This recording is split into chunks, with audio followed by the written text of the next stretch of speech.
Chapter 1. Watson Investigates. I was sitting in Sherlock Holmes's rooms in Baker Street. He was looking at my boots. "Why Turkish?" he asked. "They're made in England," I replied. "I bought them yesterday." "I can see that," he said.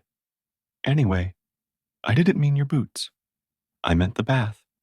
Why did you have a Turkish bath?" "It's good for my health," I said. "I wanted a change." "You shouldn't let the assistants at the baths tie your bootlaces. You tie them better yourself." I looked at my laces and saw the knot was, in fact, tied a little differently to the way I usually tied my knots. Incredible, I thought. He notices the smallest differences. "If you really want a change, Watson, I have a job for you. You can go to Switzerland, all expenses paid. I have a case I must investigate there, but I don't want to go too far away. Besides, I prefer my housekeeper's cooking to the food abroad. Mrs. Hudson makes an excellent lunch, if you'd like to stay." "Thank you," I replied, "but I can't stop. I must go back home." Holmes ordered lunch anyway. "I think Scotland Yard would prefer to see me in London," he continued. "There's one criminal in particular who will happily take advantage of my absence, but that is not something I can discuss at this moment." "I'd like to hear more," I said.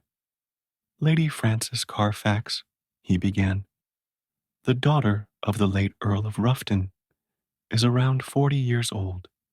She is very beautiful for her age. She has the advantage of wealth and the disadvantage of having none of her own. Her brother owns the family home, whereas she has no fixed address and no husband. She has some valuable Spanish jewelry, which she carries with her everywhere. I'm afraid that she may be in danger."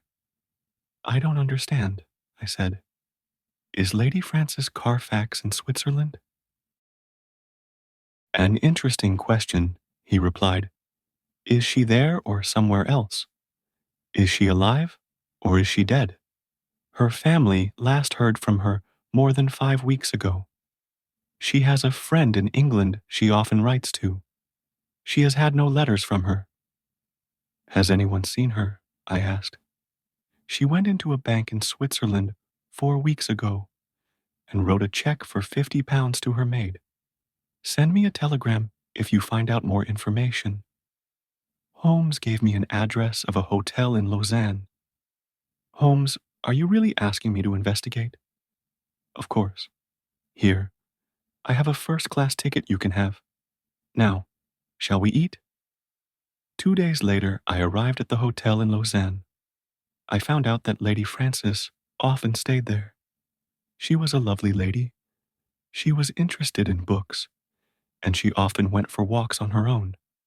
She told the owner she was going to stay for the summer, but 5 weeks later, she paid in advance and left early. The head waiter was engaged to her maid, Marie, and he knew nothing of their plans to leave until he received a letter from his fiancée. It said that she was visiting her family in France to tell them about their engagement. I asked to speak to him. The waiter couldn't tell me much about Lady Frances. Marie never spoke about her employer's private matters, but he remembered something interesting. In the last few days before she left, the lady seemed sad and worried. A dark-haired man with a beard was seen holding her by the arm near the lake. Marie thought the man was following her because she saw him again near the hotel. Soon after this, Lady Frances left. He gave me Marie's address in France and suggested I spoke to the travel agency in town. The travel agency had copies of train tickets that were sold to 2 English ladies on the day they left. The final destination was Baden. The lady who paid did not leave her name, and she did not leave an address for her luggage, which she preferred to keep with her. In Baden, I found an English-speaking guest house. The hotel manager recognized Lady Frances from my description, Her maid only stayed one night. The lady was friendly with two guests, Dr. Schlesinger and his wife. Dr. Schlesinger came to Baden to rest after becoming unwell during his time in South America. He was a very religious man and often spoke of his work with the missionaries there. Lady Carfax, in particular, seemed very interested in their missionary work and wanted to help. Dr. Schlesinger paid for her hotel bill, and the three guests said they were leaving for London. You aren't the only person looking for the lady, the manager added. A man asked me about her. He was a big, bearded man. I think he was English, but I didn't recognize his accent. I'd say he has lived abroad for some time. I was sure the man had something to do with Lady Frances's disappearance. I sent a telegram to Holmes to tell him how quickly I was resolving the matter, and that I was leaving for France to speak with Lady Frances's maid.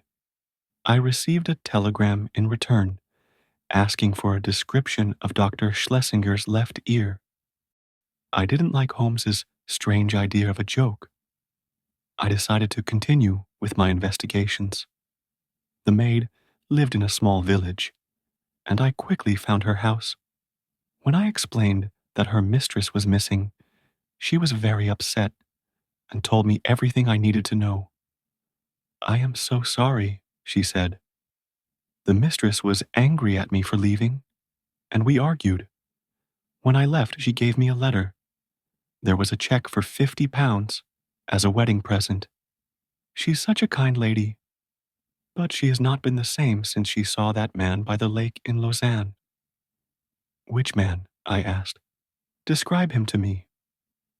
Just as she began describing the man, she screamed loudly at a face at the window. There he is, she cried. The man I told you about. He's following us. Chapter 2. The Honorable Philip Green. I ran out of the door and down the street, and there he was. He was a giant of a man.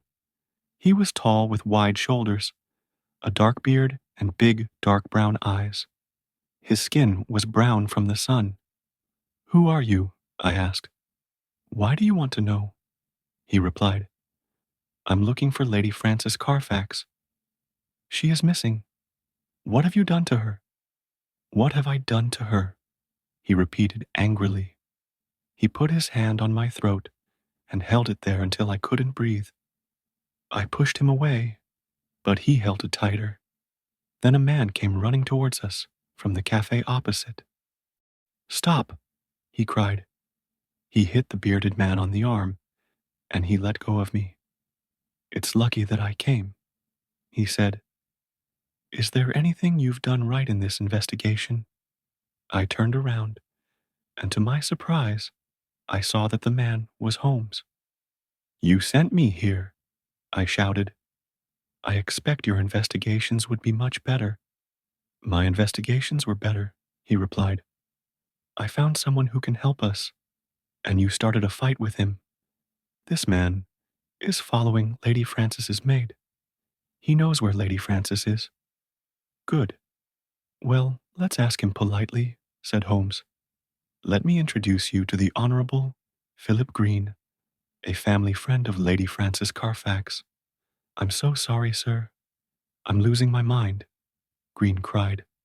I love Lady Frances more than anything. I don't know what to do. Let's go back to the cafe, said Holmes, and you can tell my friend Watson your story. I've always loved Frances, Green began, and I think she loved me. When I first met her, I was young and stupid. She didn't think I was serious about her. Her father asked me not to see her again because she was going to get married. But now I know that wasn't true. I left for South Africa in the hope of making money there. I did well. I bought land and had a house with servants, but I knew something was missing. Years later, friends told me that Lady Frances was still unmarried. I hoped it was because she still loved me. When I found her in Lausanne, She told me it was too late to think of marriage, but I feel sure she still feels something for me. I thought perhaps her maid might talk to her. Now you tell me she is missing. Please tell me, what has happened to Frances? That is what I hope to find out, said Holmes. I suggest you go back to London. Send me your address. You can help us with our investigations. When we arrived in London the next day, there was a telegram waiting for Holmes at Baker Street. It said, left ear, torn, pieces missing. What does this mean? I asked. It's the question you didn't answer, said Holmes.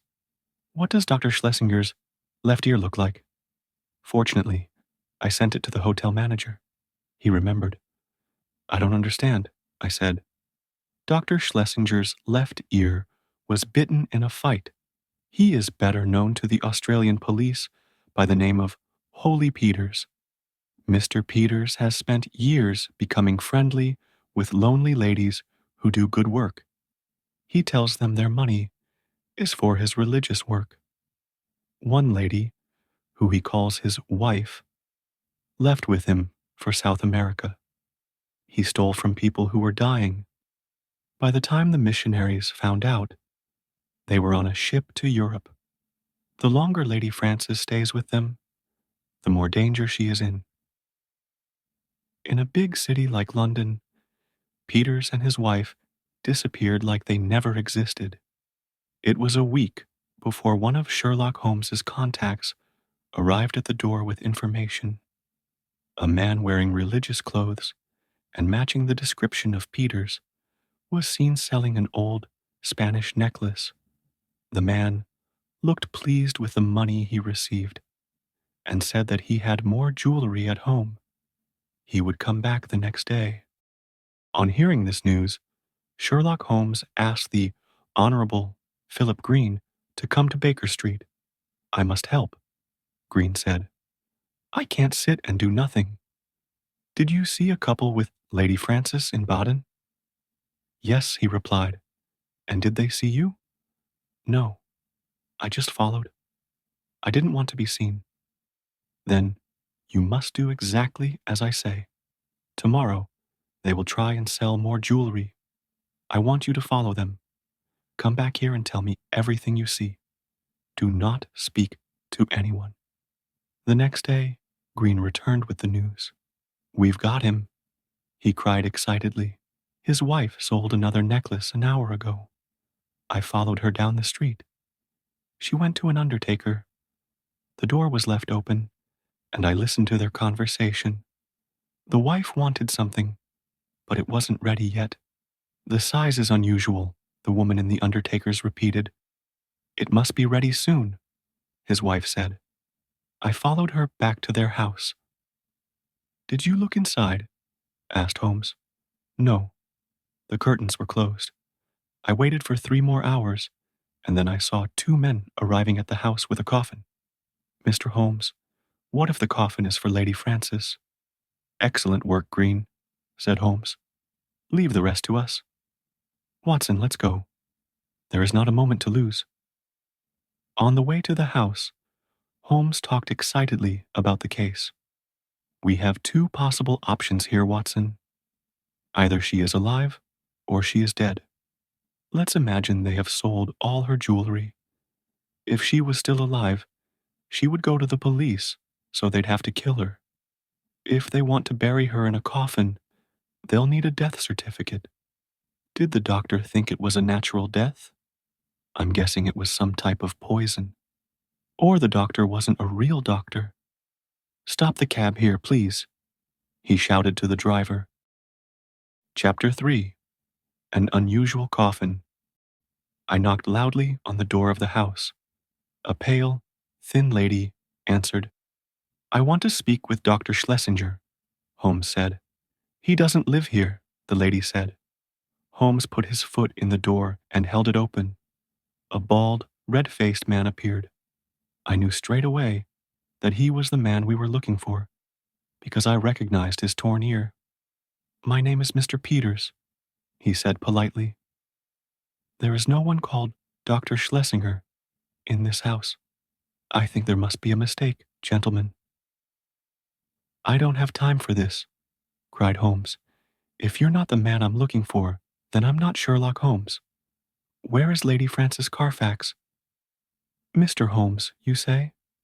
I met a lady by the name of Lady Frances in Switzerland. She said she had no money. I paid her hotel bill and her ticket home. She gave me some jewelry in return. Unfortunately, it was worth nothing. I hope you find her, he added in the same soft voice. You can be certain that I will find her, said Holmes, in this house. I'm sorry, said Peters. You can't come in. You don't have a warrant. Holmes showed him his gun. This is my warrant, he said. Call the police, Mr. Peters shouted to his wife. Where is the coffin that came into the house today? Asked Holmes. Surely you must have some respect for the dead, Peters cried. Holmes and I searched the house. The coffin was in the dining room. Peters followed behind us.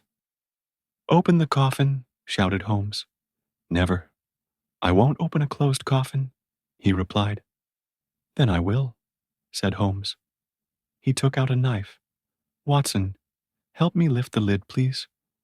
We pushed up the lid, and there at the bottom of a very big coffin was a poor old lady of 90 years old. Even I could see that she was not Lady Frances. Sherlock Holmes looked pale. He shut the lid angrily. Mr. Peters was laughing loudly. Oh, I'd pay money to see that again. The man I've heard so much about, the great Sherlock Holmes, has made a mistake. Who did you think you were going to find? Lady Frances, perhaps? Who is the woman in the coffin? Asked Holmes impatiently. We are kind people, Mr. Holmes. She was my wife's nurse. She was very ill, and she had no money to pay for a doctor, so we looked after her in her final hours. She died a few days after she arrived. We paid for a coffin, and we are going to bury her tomorrow. The funeral is at 8:30. Then we heard a voice behind us. It was the police sergeant. Holmes, I need to see your warrant. Arrest him, cried Peters. We walked outside with the police sergeant. This matter isn't finished, said Holmes. I will get a warrant. Watch these people carefully, he added to the police sergeant.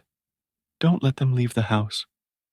Later that day, we went to Scotland Yard to ask about the warrant. When we returned, I went to bed. I could hear Holmes walking around his room. He could not sleep. The next morning, at 7:20, he knocked on my door. Quickly, he said. It's life or death, Watson, and very little chance of life. What time's the funeral? 8:30, I replied. 50 minutes later, we were at Mr. Peters's house again. 4 men were carrying the coffin to a carriage outside the house. Take the coffin back inside, cried Holmes. Mr. Holmes, said Peters, do you have your warrant or not? The police are arriving with the warrant. The coffin must go back inside the house. I'll give a gold coin to the first person who opens it. Once inside, the men worked quickly to open it. I put my hand over my nose and mouth. The coffin smelt terribly of chloroform. Inside the coffin were 2 bodies, and one of them was a pale but beautiful lady. Her head was covered in a cloth left in the anesthetic. Holmes lifted her out of the coffin. At that moment, the sergeant arrived with the warrant. Mr. Peters and his wife ran out of the door. 2 more policemen were waiting outside and ran after them. Dr. Watson, I need your help, Holmes said. Lady Frances was still alive. There was a small chance we could save her. 30 minutes later, after some medicine and a lot of help to start her breathing again, she opened her eyes. She was very confused. You can take the poor old lady who is still in this coffin, Holmes said to the men in the room. Maybe now she can rest in peace. We heard the sound of heavy footsteps on the stairs. Ah, I see the Honorable Green has arrived. Please look after Lady Frances, Holmes said to him. Maybe in time, she will understand how much you love her. Thank you for all you have done, he said, taking the lady in his arms.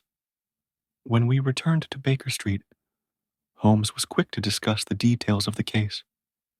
An intelligent man must learn from his mistakes, he said. I thought about the case all night. I knew there was some clue, and there it was. The word unusual. It's true. It was an unusually big coffin for a small body. They had a death certificate for the old lady. No one would know their plan. They were going to bury Lady Frances alive, so they wouldn't have to commit murder. I believe we found her just in time. These are very clever criminals, Watson. I'll be surprised if the police catch them. I'll be interested to see what they do next. Very interested. What do you think? Should we ask Mrs. Hudson for some tea